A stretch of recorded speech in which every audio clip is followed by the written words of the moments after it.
As a dog trainer, I have seen more behavioral issues start at the dog park than pretty much anywhere else.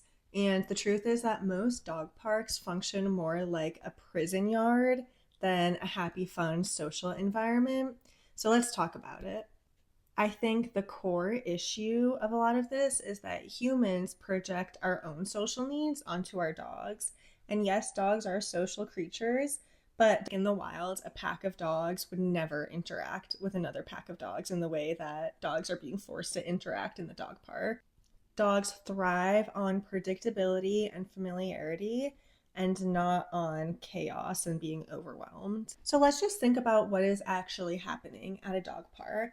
We have dogs of all different play styles, communication styles, different types of boundaries, all crammed in typically a pretty small space together, forced to interact. Their option to escape or flee the situation is gone because they're typically in a fenced in area together. And these forced social interactions are not natural at all. We also have very little structure and truly very little understanding of dog body language when it comes to the average person at a dog park. So we constantly see things like dogs ganging up on each other, bullying being normalized as play, dogs becoming defensive and that defensiveness escalating, and over arousal being mistaken for happiness. The high energy chaos you see in dog parks, a lot of people think is really fun for their dogs, but typically it's very overwhelming. I cannot tell you how many reactive dogs I've worked with whose owners tell me they were fine, they were social butterflies until that one bad incident at the dog park that changed everything. Even if you are lucky and your dog doesn't experience that one traumatic incident, there are a lot of little t traumas happening at the dog park. And if you're repeatedly putting your dog into these positions where they're really not feeling safe, their boundaries are not being listened to, their communication is being ignored, they can't escape the situation, you are damaging the trust between you and your dog's learning that you're not going to keep them safe. And that will affect your relationship with your dog. And again, even at a good day at the dog park, dogs are constantly practicing rude greetings, ignoring social cues, escalating with other dogs rather than disengaging because they don't really have an option to disengage while they're in the dog park, and practicing bad manners that you probably don't want your dog to have, like dragging you on leash, jumping on people, barging through the gates, not listening to you, ignoring the human.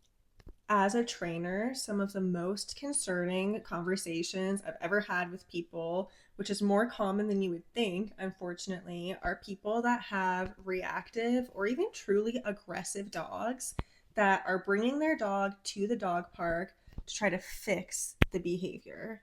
Yes, people are knowingly bringing aggressive dogs into the dog park. If you're doing this, you are not socializing your dog. You're actually letting them repeat and rehearse the exact behavior that you want them to stop doing. Bringing a reactive or aggressive dog to the dog park will make their aggression worse. It puts other dogs at risk, and it's creating more reactive dogs. I've seen the medical side of this too with my history as a vet tech, and we've seen dogs come in with parasites, injuries, and illnesses that they've picked up at dog parks because you don't know who's at the dog park, right? You don't know if there's another dog that's likely to cause your dog injury. You don't know if there's a dog that has a communicable disease. You don't know if there's dogs that are unvaccinated or carrying parasites.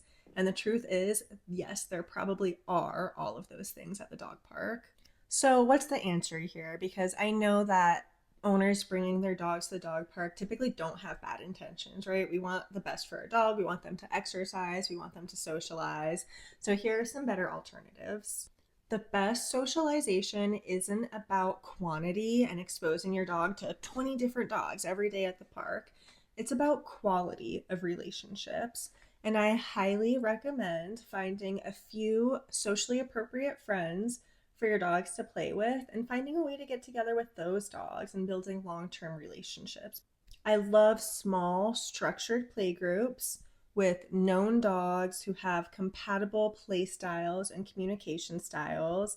And over time, they learn each other's boundaries, they build trust, and your dog will trust you as the human to not be putting them in that prison yard. If your dog is learning social skills, they will develop better social skills through predictable, known interactions with familiar dogs than they will through random, chaotic encounters with dogs.